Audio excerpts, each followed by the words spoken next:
My name is Eleanor Harris. I'm 76 years old.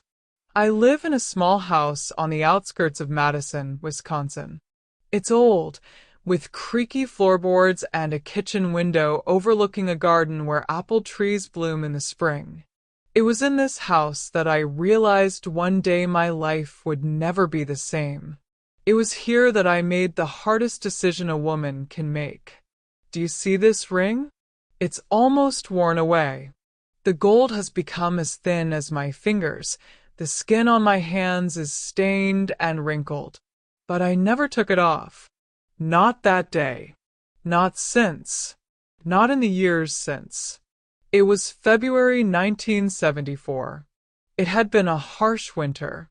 The kind that the frost would creep under your coat, even if you wrapped yourself in a scarf up to your eyes. The snow lay thick, crunching underfoot, and the air was so cold that every breath seemed to cut your lungs. My children weren't home that day. The eldest, Michael, was 11. He already considered himself an adult and was constantly trying to prove it. Betty was 9, a quiet, observant girl with eyes that always held more thoughts than words. And the youngest, Daniel, was only 6. He still believed the world was right and fair. I took them to my sister, Catherine. They built snowmen, drank hot cocoa, and laughed so loudly that, as Kat later told me, the neighbors peered out their windows. I left early in the morning for the fair, selling mittens and scarves I knitted in the evenings. I needed money. I desperately needed it.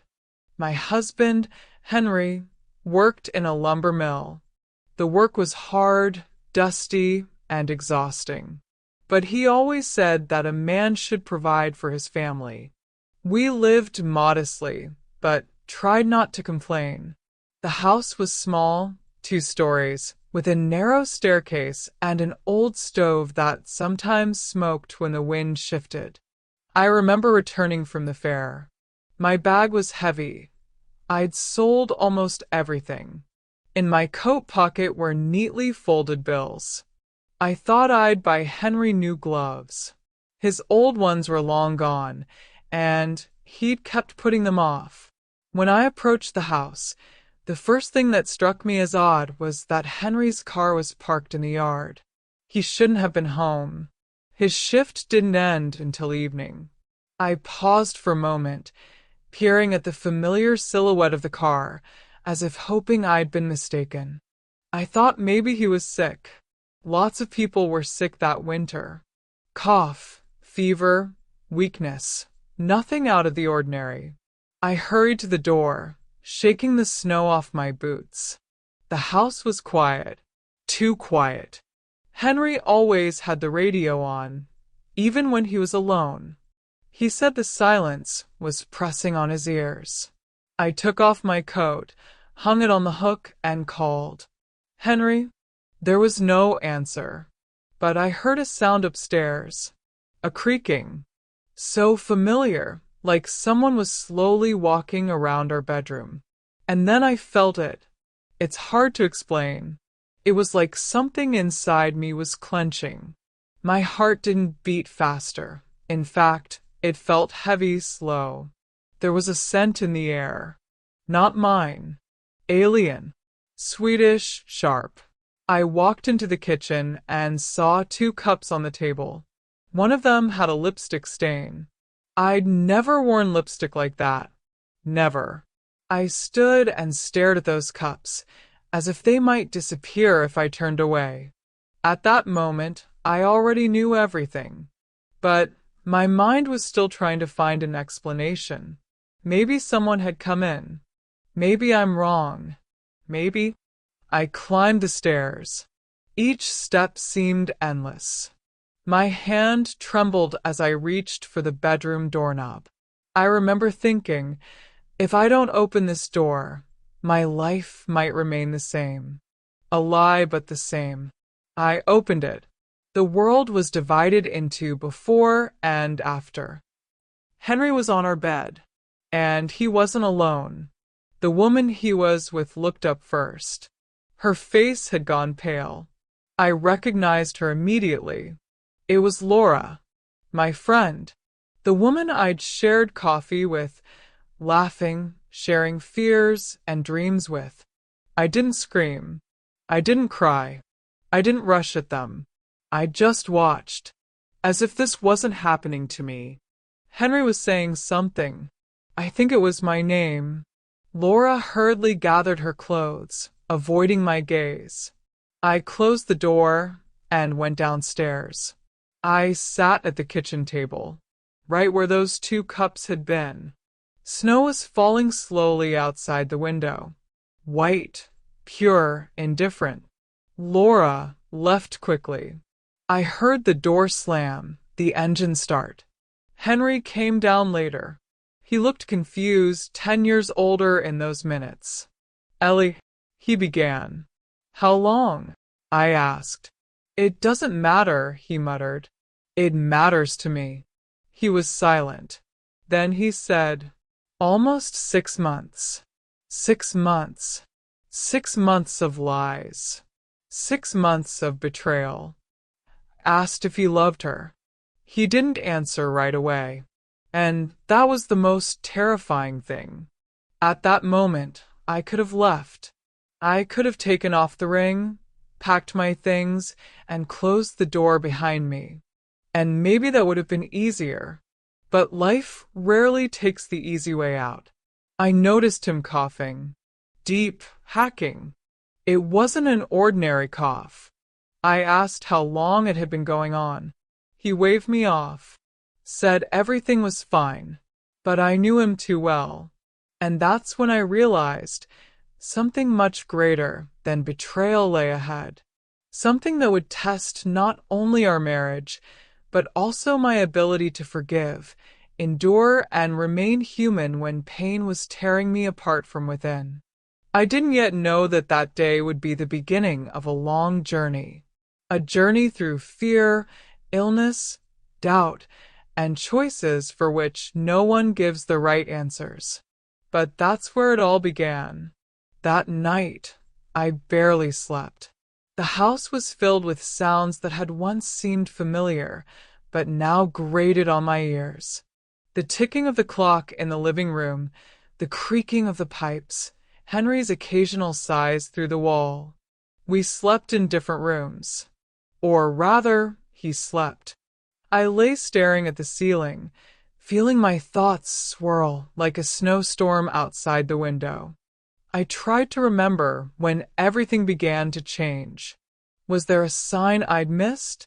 Was there a moment when I could have stopped it if I'd been more attentive, gentler, more patient? Women often blame themselves, even when the fault isn't theirs, especially then.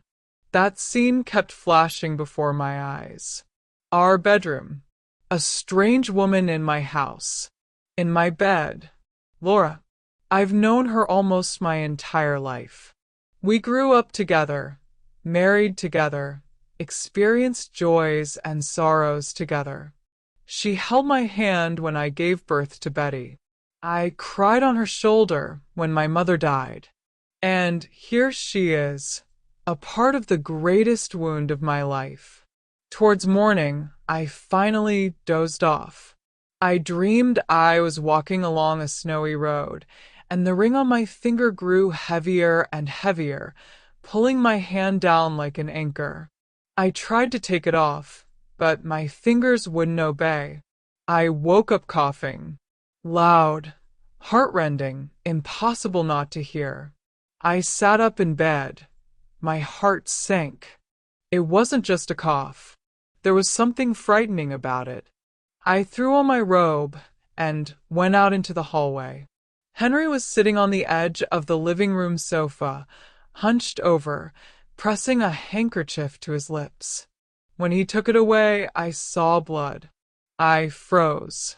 Yesterday's pain from the betrayal suddenly faded into the background, as if someone had abruptly changed the scenery in my life. Has it been a long time? I asked, trying to keep my voice steady. He wanted to brush it off, but he no longer had the strength. A couple of weeks, he said quietly. I thought it would pass. I came closer and sat down next to him. At that moment, he was neither a betrayer nor a husband. He was a man who was afraid. We're going to the doctor, I said. Ellie, not now. He began. Now, I interrupted. Right today. He looked at me with a strange expression, a mixture of gratitude, guilt, and relief. The doctor was old, a local, the same one who had delivered half the city's babies.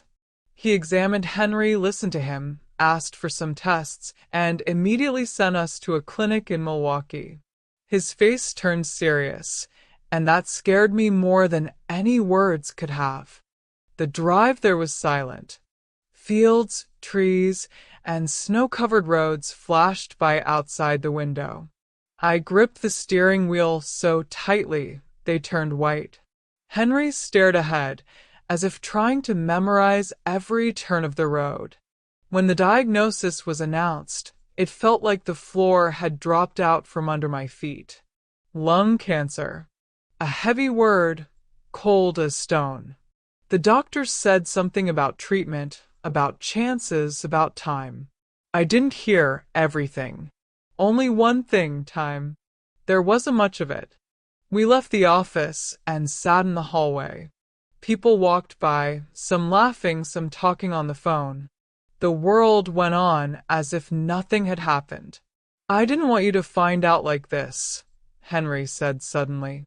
About what exactly? I asked. He lowered his head. Not about the illness. Not about everything else. I closed my eyes. Everything inside me was empty. Too much at once. Betrayal, fear, illness. As if life had decided to test my strength. Did you call Laura? I asked after a while. He winced. No. Call, I said. And tell her it's over.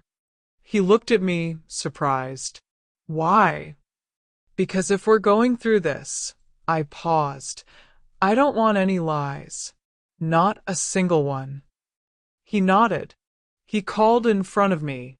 He spoke briefly, without excuses. When he hung up, the room grew quieter. It was as if a door had closed long ago. We returned home late. The children didn't know anything yet. I looked at their sleeping faces and felt my heart break. How could I tell them their father was sick? How could I tell him he might not live to see them grow up? The next day we told them. Betty cried quietly, clinging to me. Daniel asked questions that cut me to the quick. Michael withdrew, went to his room, and didn't come out for a long time. Life changed abruptly and without warning. Hospitals, procedures, waiting for results. Henry lost weight, grew weaker. I worked more, knitted at night, took on odd jobs wherever I could. Fatigue became my constant companion. Sometimes it seemed I no longer felt anything but fatigue. But there were other moments, too. Quiet evenings when we sat in the kitchen, drank tea, and simply remained silent. Henry looked at me in a way he hadn't in years. His gaze held remorse, fear, and love.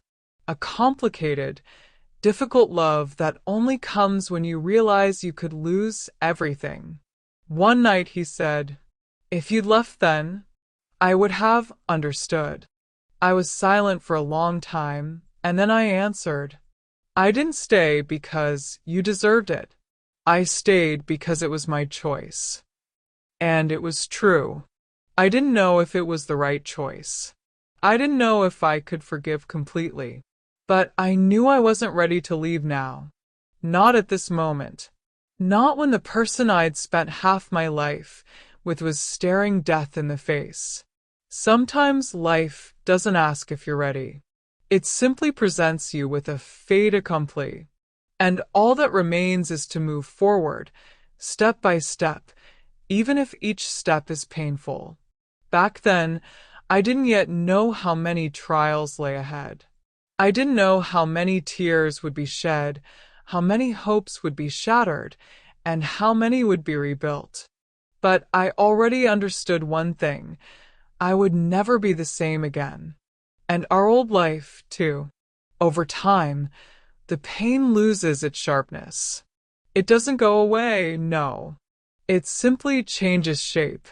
It becomes a part of you, like an old scar that aches in the face of the weather but no longer screams. The first weeks after the diagnosis, we lived as if on autopilot. Mornings began early. I'd wake up before dawn to make breakfast, get the kids ready for school, and then take Henry to his next examination or procedure. The house filled with the smells of medicine, antiseptics, something hospital-like that couldn't be dispelled, no matter how many windows you opened. Henry held on with all his might. He tried not to show weakness, though I could see how difficult simple things were for him. Climbing the stairs, buttoning his shirt. Sometimes he'd get angry with himself, and then the house would become tense. But more often he remained silent, as if afraid to say too much and upset the fragile balance we'd only just begun to rebuild. The children each reacted differently. Michael had become too serious for his age. He'd taken on the role of a small adult. He helped around the house, kept an eye on the younger children, and rarely asked for anything for himself. Sometimes I caught his gaze, watchful, wary, as if he were afraid to miss the moment when something could go wrong again. Betty withdrew. She'd draw for hours at the kitchen table. Her drawings often featured a house surrounded by tall trees and a small figure of a woman at the window. I didn't ask. Sometimes children need to speak not with words, but with paint.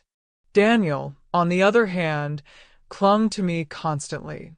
He wouldn't let go of my hand, even when I simply went into another room. At night, he'd often wake up and come to my bed, pressing his whole body against me, as if afraid to disappear with sleep. I tried to be strong for them, but in the evenings, when everyone else had fallen asleep, I allowed myself to cry, quietly, in the kitchen, so no one could hear. Tears dripped into the sink, mixing with the water, and I thought about how strange life is. One moment you're grieving over betrayal, and the next you're praying for the person who betrayed you to simply live. Henry began treatment. It was difficult. He lost weight, appetite, strength. Sometimes he was so nauseous he couldn't get out of bed. I sat next to him, holding his hand, and thought that this must be what a real vow must feel like, not in church, but here, in the silence of the bedroom, amidst the medication and the pain. One night he said, "I'm afraid to die." I looked at him. In the dim light of the lamp, his face seemed alien, aged. "I'm afraid too," I replied, "but we will be afraid together." He began to cry, for the first time in all our years of marriage, without shame, without trying to hide. His tears were hot, and I felt something shift inside me. The anger receded, giving way to compassion. This didn't mean the pain of betrayal disappeared, but it was no longer the only one. Laura never showed up again. She'd left town. Some said she was going to see her sister. Others said she simply couldn't stay. I didn't ask. Her image gradually faded, becoming a memory that no longer tore at my heart at every mention. It became difficult financially. I took on extra knitting jobs, washed floors at the local school in the evenings, and sometimes filled in as a waitress at a cafe. I was so tired I couldn't feel my legs at night, but it was precisely this fatigue that kept me going. It kept me from drowning in my thoughts. Sometimes I caught myself getting angry, not at Henry, at the situation itself, at the injustice. Why now? Why after everything? Why, when I so needed clarity, did life throw me another test? At times like these, I'd go outside. I'd stand under the apple tree, look at the sky, and simply breathe. The frosty air burned my lungs, but it helped me come to my senses. Spring arrived unexpectedly. The snow began to melt, revealing the gray earth. Along with it, my sharp senses seemed to melt. I began to notice the little things. The way Henry smiled at the children. The way Michael carefully helped him put on his jacket. The way Betty laughed for the first time in a long time when Daniel made funny faces. One day, the doctor said there were improvements. Small, cautious, but still. We had no illusions, but for the first time in a long time, we allowed ourselves hope. That evening, we sat on the porch. Henry was wrapped in a blanket. The sun was slowly setting, painting the sky in soft shades of pink and orange. "You could have left," he said suddenly. "No one would judge you." "Maybe," I replied. "But then I'd be leaving myself behind, too." He looked at me with surprise. "I've lived too long to run every time it hurts," I continued. "Sometimes you have to stay, even if it's scary, even if you don't know how it will end." At that moment, I realized that forgiveness isn't a single action. It's a process. Long, difficult, sometimes painful. I didn't completely forgive him then, but I took a step. We started talking. About a lot. About things we'd kept quiet about for years. About fears. About disappointments. About how easy it is to lose a connection if you don't cherish it. Henry said he felt unwanted, unnoticed. I said I felt lonely, even when he was around. We listened to each other in a way we hadn't in years. It wasn't a magical moment. There was no instant healing, but there was honesty. And sometimes that's the first step to something new. By summer, Henry began to feel better. He was still weak, but he could go for short walks. The children rejoiced at each day as if it were a holiday. And I began to notice a strange calm growing inside me. Not happiness, not confidence, but calm. As if I'd stopped fighting what I couldn't change and started living with what was. I still wore the ring. Sometimes I'd twist it on my finger, remembering the day I almost took it off. Now it had become a symbol not only of marriage, but of choice. The choice to stay. The choice to move on, even when the path was unclear. I didn't know how the story would end. I didn't know if Henry would survive. I didn't know if I could fully forgive. But I knew one thing. I was no longer the woman who silently endured and hoped that everything would work out on its own. I became a woman who faced the truth. Even when the truth hurt. Summer brought not only warmth, but also a strange sense of anticipation. It was as if we were all living out of suitcases, not knowing exactly where we were going, but knowing there was no turning back. The house was filled with light. The windows were open from morning until evening, and the scent of fresh grass mingled with the aroma of medicine and home-cooked food. Henry was recovering slowly. His steps were still unsteady, but something appeared in his eyes that I hadn't seen in a long time, a desire to live. He began going out into the yard more often, sitting on a bench, watching the children. Sometimes he would simply close his eyes and turn his face to the sun, as if trying to soak up every minute. I watched him from the sidelines and caught myself thinking strangely.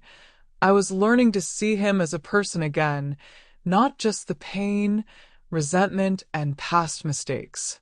It wasn't easy.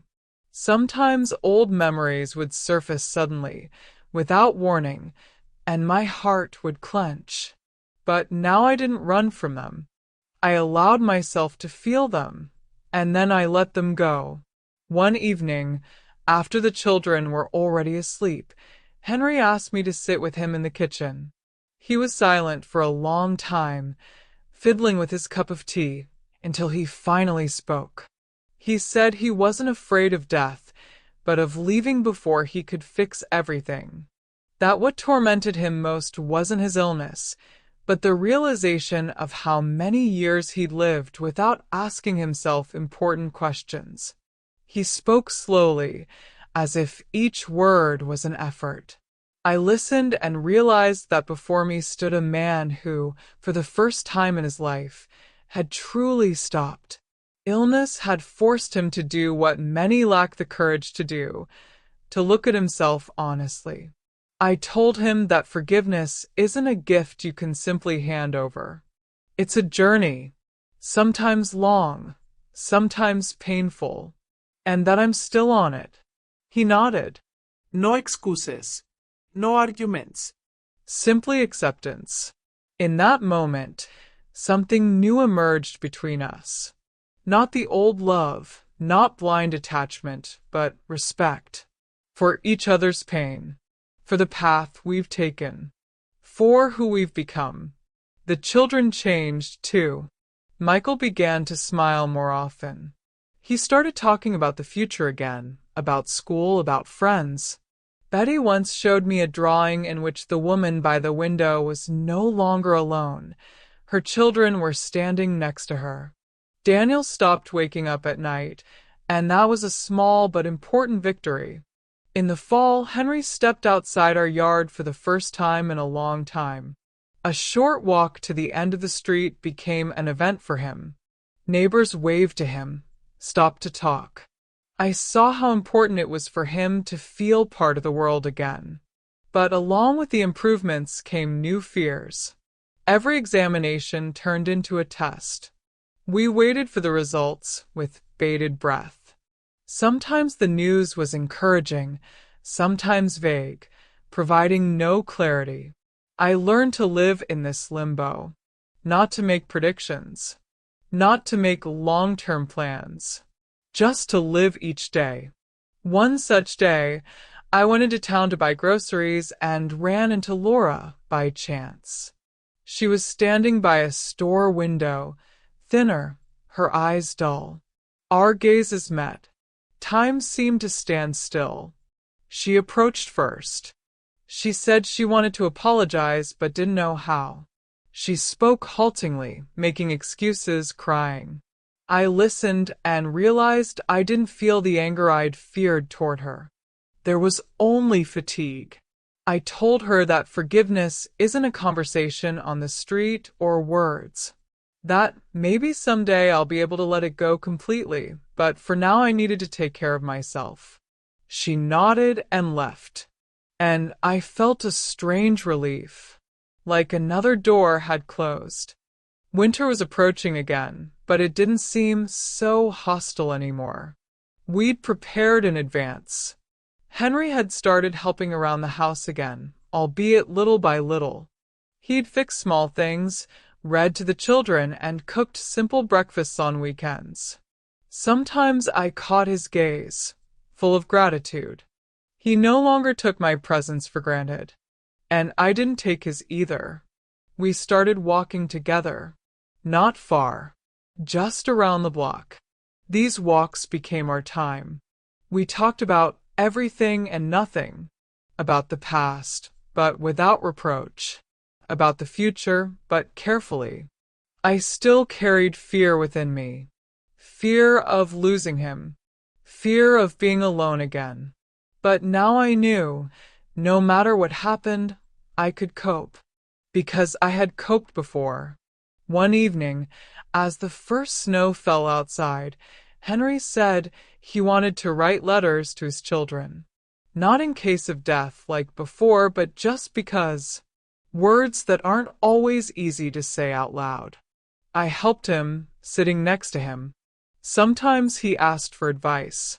Sometimes he simply read to me what he had written, and I nodded silently, holding back tears.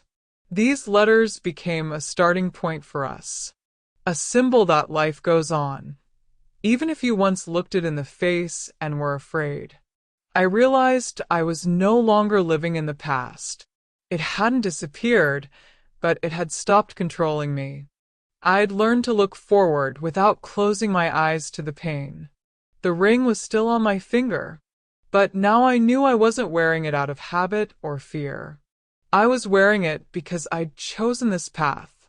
And perhaps for the first time in a long time, I felt not just hope, but a quiet confidence. No matter the outcome, I'd already won. Because I'd remained true to myself. Winter had entered our lives unnoticed, like an old friend who no longer knocked on the door, but simply sat next to me. The snow lay evenly, calmly, without storms, and there was something symbolic about it. For the first time in a long time, the cold didn't frighten me. I'd learned to accept it as part of the journey, not a threat. Henry felt different. There were days when he'd wake up cheerful, joke over breakfast, make plans for the weekend. And there were others, quiet, heavy ones, when he'd sit for a long time by the window, wrapped in a blanket, watching the snowflakes slowly fall. In those moments, I didn't ask questions. I simply was there. I realized something important. Support isn't always words. Sometimes it's silence, without judgment. Sometimes it's a cup of hot tea placed on the table without being asked. Sometimes it's a hand on the shoulder when someone doesn't know what they need. The children sensed the changes more subtly than we thought. Michael began staying home in the evenings more often, although he used to be eager to see his friends. Betty asked questions about their father's health, but she did so cautiously, as if afraid to hear too much. Daniel started drawing again, and his drawings became brighter, more sun, fewer dark corners.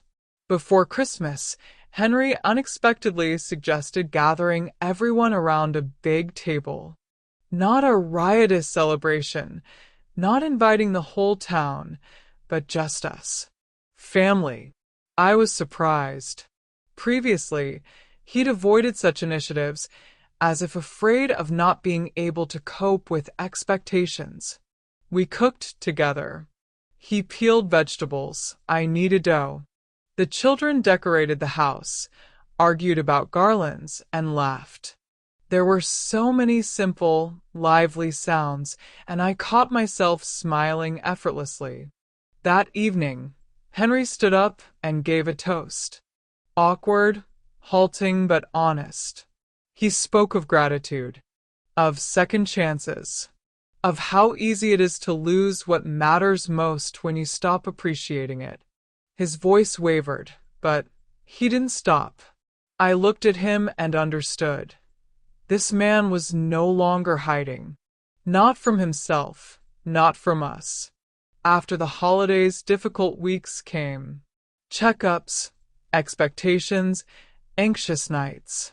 Sometimes Henry returned from the hospital silent, withdrawn. I learned not to push. He came when he was ready to talk. He once confessed that he was afraid to get used to good things. Afraid to believe that everything could be normal, because then the loss would hurt more. I replied that fear is the price you pay for love. If you're not afraid of losing, then you don't value it. And that living in anticipation of the worst is also a form of loss. He thought about my words for a long time. Then he said he'd like to work again, maybe not full-time. Not for the money, but for the feeling of being needed. We found him some work. A few hours a week, simple work. It gave him confidence. He'd come home tired but content. There was more firmness in his gait. Meanwhile, I began to notice changes in myself.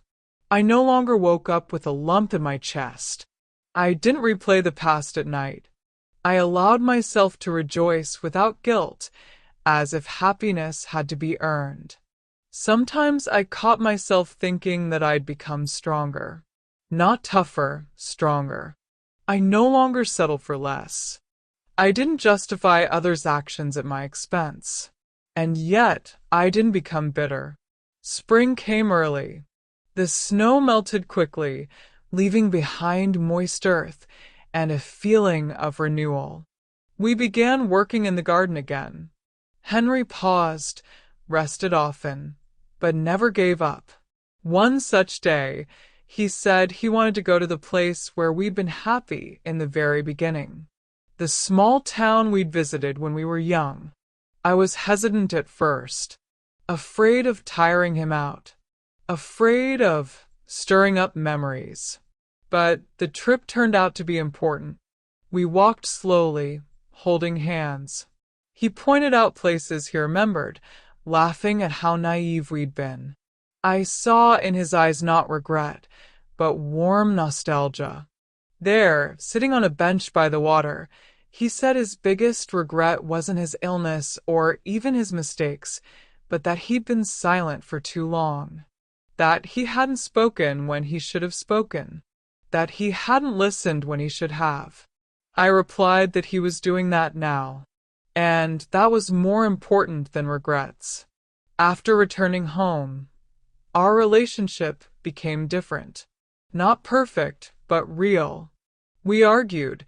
Sometimes we grew tired of each other, but we no longer hid behind silence. We learned to speak up. One evening, when the house was already asleep, Henry took my hand and said that if he could turn back time, he would still have chosen this path, because it had led him to realize the value of life.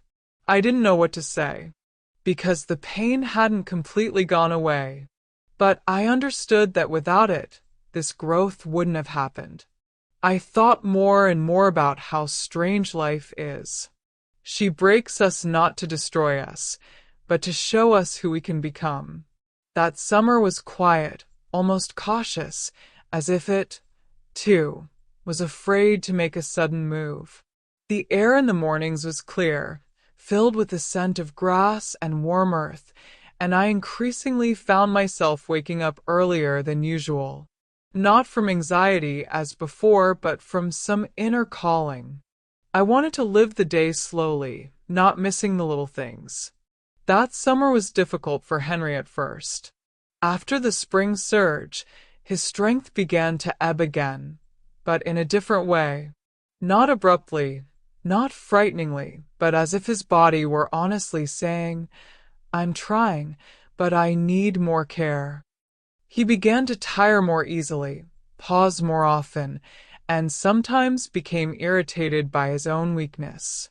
These outbursts were brief, but I could see how they hurt him. I learned to be there without hurting his pride. Not to help too intrusively, not to ask every 5 minutes if everything was okay. Just be.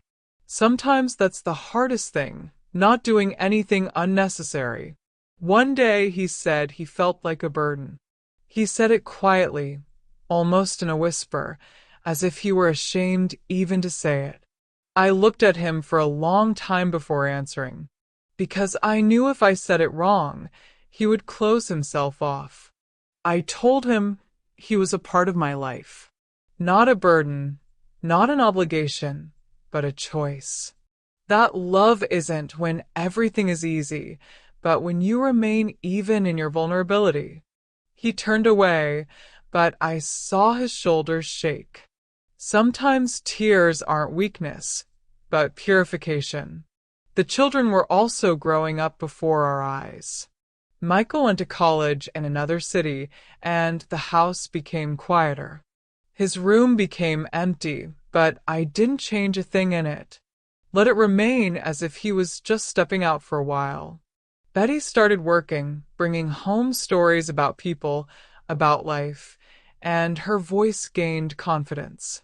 Daniel withdrew more than before, but through his drawings he spoke more than words. I increasingly noticed that I was becoming more than just a mother to them, but a support system. Not perfect, but reliable. And this frightened me less than before. I stopped doubting my right to be strong. In July, Henry was going through a difficult period. The doctors spoke cautiously, without a specific prognosis. This, we'll see, we'll observe. Time will tell was more exhausting than any bad news. Uncertainty is always harder than clarity. One of those nights, he couldn't sleep. I woke up to his breathing. Too fast, too tense. He said he was afraid. Not of death, but of loneliness. Afraid of leaving without being fully understood. Afraid of being left unsaid. And then he started talking. About his childhood, his fears, how he'd spent his whole life trying to live up to someone's expectations. About how difficult it was to admit his mistakes. He spoke at length, haltingly, sometimes returning to the same points. I listened. I didn't interrupt. And in that moment, I realized, this is intimacy. Not romance, not loud words, but the ability to be heard without defense. After that night, something changed between us. It was as if the last wall had fallen. We began to laugh more at little things, at forgotten words, at old habits. The humor became gentle, not caustic. I began writing, at first just for myself. I jotted down thoughts, memories, feelings. Not like a diary, but like a conversation with myself. I wanted to preserve these moments, not for the future, but for the sake of understanding the present. Henry knew this and supported me. Sometimes he asked me to read. Sometimes he was silent, simply sitting next to me while I wrote. His presence became calm, confident. In August, we made an important decision. Not out loud, not at the table, but gradually, almost intuitively. We stopped putting life on hold. We didn't wait for it to get easier, for everything to become clear. If we wanted to go, we went. If we wanted to talk, we talked. We threw a small celebration for no reason at all, just because. We invited loved ones, cooked dinner, lit candles. It was warm, homey. And I saw in Henry's eyes something I hadn't seen in a long time. Gratitude for every day he'd lived. But life, as always, reminded me that it isn't all about the bright spots. At the end of the summer, Henry's condition worsened. Not dramatically, but noticeably. He became more silent again, withdrawing into himself. I didn't panic. I knew it was part of the journey. I learned to accept his silence, not as distance, but as a need. Sometimes people need time alone to keep from drowning. One such day, I went out into the garden alone. I sat on a bench, closed my eyes, and for the first time in a long time, allowed myself to cry. Quietly, without breaking down. Just letting go. I realized that I, too, have the right to be weak. That being strong doesn't mean being made of stone. When I returned to the house, Henry looked at me intently. He didn't ask anything, but came over and hugged me, without a word. And that was enough. Autumn crept up unnoticed. The leaves began to turn yellow. The air grew cooler. And with it came a strange calm. Not joy, not sadness, but calm. An acceptance that we can't control everything. I thought more and more about time, about how we waste it. On grudges, on expectations, on cares. And how little it takes to be closer, just honesty and attention. I didn't know what would happen next. But for the first time in a long time, it didn't frighten me. Because I was here and now. And that was enough. Autumn arrived that year not with a sharp chill, but with a gentle farewell. Morning fogs clung to the ground like memories you don't want to banish. I increasingly found myself staring out the window longer than usual, as if trying to memorize every shade of light, every movement of a branch. It was quiet inside. Not empty, quite quiet. Henry had changed. Not outwardly. Appearances can be deceiving. He had become different on the inside. More attentive to his words, to people, to himself. Sometimes he would say things that made my heart clench, not from pain, but from depth. It was as if he had finally allowed himself to be real, without roles and expectations. We began to reminisce. Not only the good, but also the difficult. Conversations no longer frightened us. We learned not to defend ourselves, not to make excuses, just to speak as it was. Sometimes it was awkward. Sometimes it was unexpectedly easy. One such evening, Henry admitted that for a long time he had been afraid of old age. Not age itself, but old age as a loss of significance. He was afraid of becoming the one who is tolerated rather than the one who is chosen. I listened and realized that this fear is familiar to many, just not everyone is ready to name it. I told him that a person's value doesn't fade with age.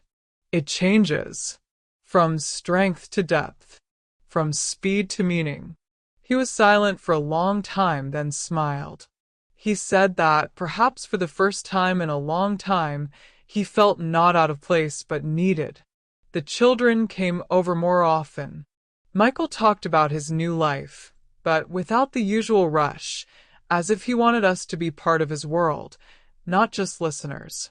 Betty shared her doubts, openly expressing her uncertainty. Daniel started showing us his drawings, and they became more light. Fewer harsh lines, more air. I realized that home had become a place of attraction again. Not because we were trying, but because it was safe to be ourselves here. But something else came with it. A realization of fragility. Henry was getting tired more and more often. Not like before. Now the fatigue was deep, calm, as if his body was slowly taking stock. He didn't complain, but I saw it. We agreed to be completely honest, not to hide any pain or fears. It was difficult. Sometimes the truth hurt more than silence, but it also brought us closer. One day, he said he wanted to get his affairs in order. Not his house, but his life. Documents, old notes, letters. He did it calmly, without fuss. I didn't interfere. Sometimes I'd just sit next to him, reading or knitting, sensing his presence. In one of the drawers, he found an old photograph. We were very young in it. He looked at it for a long time, then said that back then, he thought there was infinity ahead. And now he understands that infinity isn't time, but the depth of what we've lived. These words stayed with me. I began to notice myself changing. I no longer needed to prove I was right. I didn't want to argue for the sake of winning. I chose silence when it was truer than words. And I chose words when silence became a wall. In November, it became more difficult for Henry to leave the house. We spent more time inside. Conversation slowed. The pauses lengthened. But these pauses were not tense. They were filled with meaning. Sometimes we'd just sit next to each other, holding hands. You didn't necessarily have to look at each other. Just know you weren't alone. One of those quiet evenings, he asked me if I regretted anything. The question was unexpected. I paused. Dozens of moments flashed through my mind. Mistakes, missed opportunities, words I didn't say at the right time. I answered that the only thing I regretted was that I sometimes lived later. I put off happiness for better times. I expected that someday things would get easier, calmer, more fulfilling. He nodded. He said he felt the same way, and that he wished we wouldn't have to wait any longer. This autumn taught me the most important thing: acceptance. Not to fight reality, not to try to change it, but to be in it, with everything that is. I stopped fearing the future, not because it became clear, but because I learned to live in the present, to listen, To feel. To be. I didn't know how much time we had ahead of us, but for the first time in a long time, I was sure we were truly living it. Winter came early that year, and without warning, the first snow fell at night, quietly, without wind, and in the morning the world looked as if someone had carefully covered it with a white blanket so as not to wake it. I stood by the window with a cup of tea and thought about how much in life happens just like that, imperceptibly, almost tenderly, but forever. Henry slept longer than usual. His breathing became deeper, heavier, and I learned to discern mood, fatigue, pain in it. This knowledge didn't come immediately. It didn't come from books or conversations. It's from those nights when you can't sleep, just listen and wait. When he woke up, we weren't rushing to start the day. There were no schedules, no to-do lists, no urgency. Time seemed to stretch, to become gentle. I realized that before, we'd often rushed through life too much, as if afraid of being late. Now, we weren't rushing anywhere, and that made every hour more intense, more fulfilling. Henry began to speak less, but his words carried weight. Sometimes a single sentence would fill an entire conversation. He listened more, especially to the children. Even on the phone, he didn't interrupt or rush. Michael noticed this and said his father's attention had changed, more genuine. Not superficial, not out of habit, but out of a desire to be there. Betty came over more often than before. Sometimes just like that, for no reason. She'd sit in the kitchen, drink tea, talk about work, about people, about her doubts. Before, she tried to appear strong. Now she allowed herself to be vulnerable. And I understood. She was learning this from us. Daniel barely spoke, but one day he brought me a drawing. It showed a house surrounded by trees, with a large window and light inside. I asked who lived there. He shrugged and said, "Those who aren't afraid to be together." I didn't answer because my throat tightened. Henry often looked at this drawing. He hung it in the living room, opposite his chair. He said it was a reminder of what was important. In winter, not only illnesses but also thoughts become more acute. The nights grew longer, the silence thicker. Sometimes I was overcome with anxiety, not panic, but a quiet fear that I might be alone. I didn't share this with Henry, not because I didn't trust him, but because I didn't want to burden him. But he sensed it. One night, he took my hand and said that if he had to leave sooner than he wanted, I shouldn't close myself off. I shouldn't disappear with him. He said my life wasn't an extension of his, but a separate path. I cried, quietly, trying not to wake him completely. And he stroked my hand and repeated that love isn't holding on, but allowing life to go on. These words became the hardest lesson for me. We began talking about the future differently, not in terms of plans, but in terms of meaning. What will remain after us? What will we pass on to our children? Not things, not money, but a way of being. Henry said he wanted his children to remember not his weaknesses, but his honesty. Not his mistakes, but his ability to acknowledge them. I listened, and understood that he had already accomplished the most important thing. He had shown them that a person can change. In January, he got worse. Not suddenly, but noticeably. He began resting more often, moving less. The doctors spoke cautiously, without drawing definitive conclusions. I learned to read between the lines, but I didn't allow myself to drown in guesses. I focused on the present, on the morning light, on the smell of coffee, on the way he smiled when I straightened his blanket. These moments became anchors. Sometimes he asked me to read aloud. Old books, familiar lines. I read slowly, pausing, letting the words settle.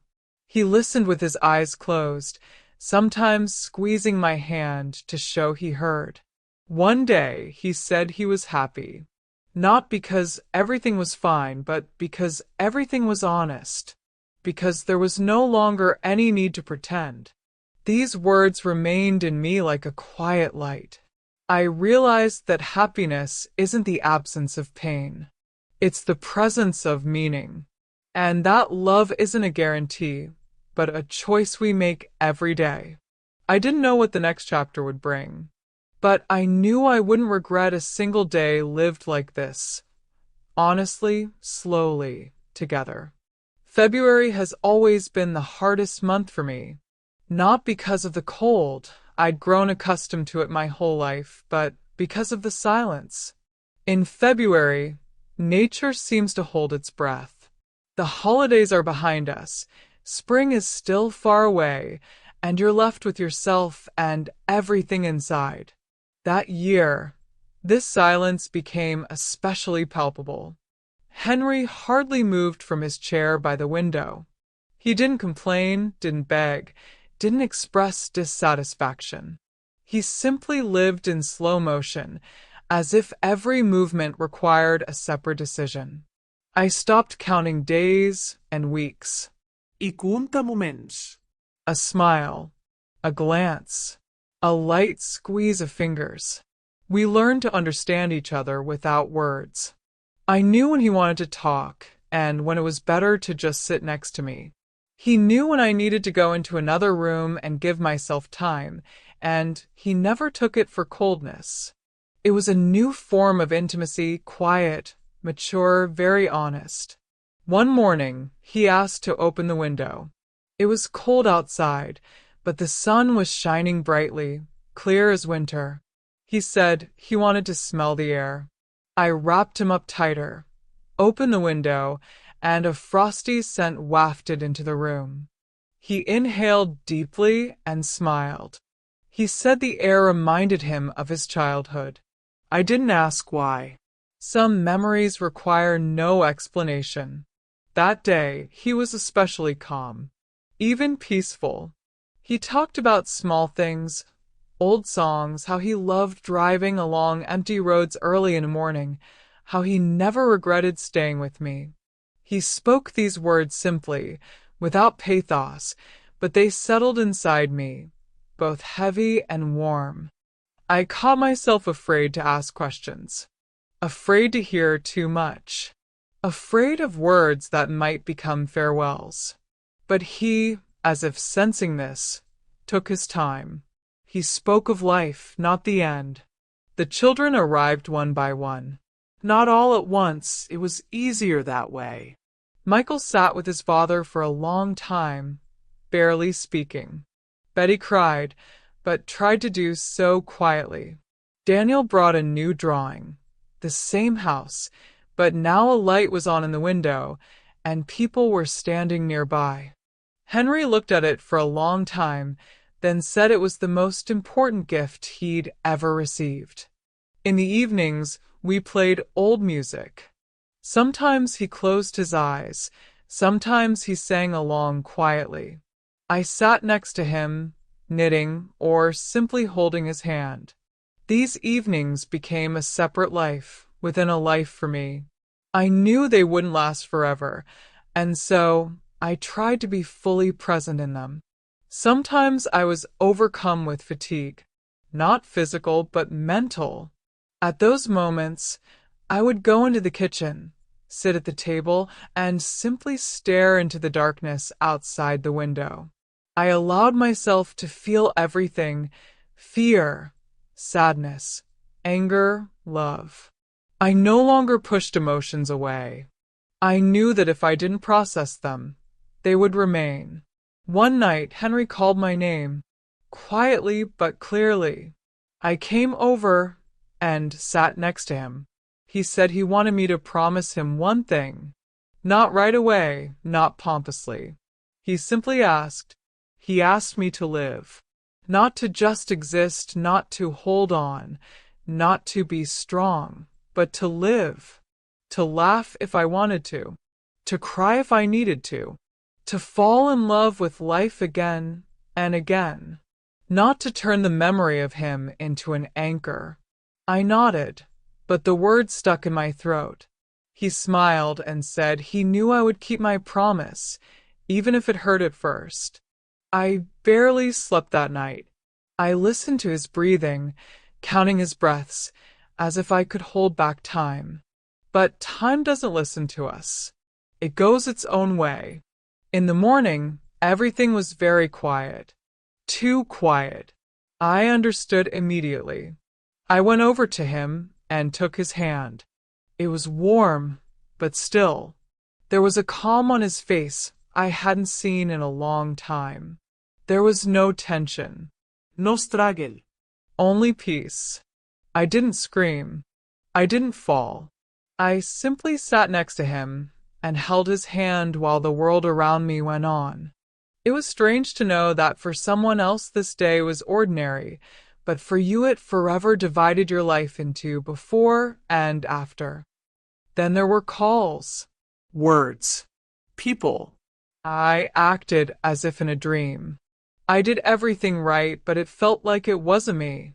Only in the evening, when the house was empty, did I allow myself to sink into a chair by the window and cry. Not loudly, not desperately, but deep from within. I realized that I had lost more than just a person. I had lost a part of myself, the one that was only possible with him.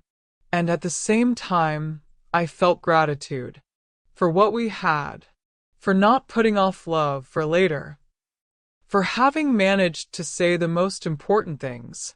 Time passed. Not all at once, not easily, but gradually. I learned to wake up alone. I learned to drink coffee in silence. I learned to live without waiting for footsteps in the hallway. It wasn't easy, but I remembered my promise. Time passed. I can't say exactly how long. Months, years, seasons intertwined like threads in an old blanket. At first I counted days, then weeks. Then I stopped counting altogether. At some point I realized time is no longer an enemy. It simply became a space in which I was learning to live differently. The house changed. Not immediately. At first it seemed too big, too quiet. Every sound echoed. Each evening dragged on endlessly. I caught myself still listening, as if he might call, ask for water, say something important. This expectation faded slowly, but not painfully. Rather, gently, like a footprint being erased in the snow. I didn't put his things away. Not because I couldn't, but because I didn't see the need. His sweater still hung over the back of a chair. His books stood on the shelf, open to their bookmarks. They had ceased to be a reminder of loss and had become part of the background, like air, like light. I learned to see in them not an absence, but the presence of a life lived. Sometimes I talked to him, not out loud, but inside. I asked what he would say in this or that situation. And I was surprised the answers came easily. Because over the years, I had learned to hear him even in the silence. Love doesn't disappear. It just changes form. The children continued to live their own lives. They called, visited, laughed, argued. Sometimes they cried. I saw how each of them dealt with this loss in their own way. Michael became calmer, more thoughtful. Betty learned not to hide her feelings. Daniel began to speak more, in words and drawings. In them, there was still a house with a light in the window. I became a different person, not stronger or weaker, deeper. I was no longer afraid of loneliness. I realized that loneliness and solitude are not the same thing. Being alone does not mean being empty. Inside me was a life filled with memory, meaning, and attention to the world. I started going out more often, just for walks, watching the sky change, talking to the neighbors. Sometimes I'd stop by the little cafe on the corner where they already knew me by name. I'd drink tea, listen to conversations, and feel part of something bigger. Sometimes I'd be overcome with melancholy. It would come unexpectedly from a smell, from music, from a casual phrase. I didn't fight it. I let it be. Because melancholy is also a form of love. And if you suppress it, you impoverish yourself. I remembered how he asked me to live. Not to hold on, not to endure, but to live. And I tried. Not perfectly, not equally well every day, but honestly. I laughed when it was funny. I cried when it hit me. I allowed myself to rejoice without guilt. Over time, I began to share my story. Not right away, not loudly. First with one woman, then with another. I saw something change in their eyes. How they stopped feeling alone in their pain. And I realized my path wasn't in vain. I didn't become a saint. I didn't become a sage. I remained myself, a woman who loved, made mistakes, forgave, lost and found again. And that was enough. Sometimes I sit in a chair by the window, that very same one. I watch the lights come on in the neighboring houses. I watch the world go on with its life, and I feel calm, not because everything is clear, but because I've accepted life doesn't have to be clear to be valuable. If you're reading or listening to this now and feeling pain, know that you're not broken. You're alive. Pain isn't an end, it's a transition. And there's something beyond it. Not right away. Not easy. But there is. Love doesn't end. It remains in gestures, in memories, in the way you look at the world. And if you allow it to be, it will become your support, not your anchor. I live. I breathe. I am grateful. And this is my bright end. Or maybe just a new beginning.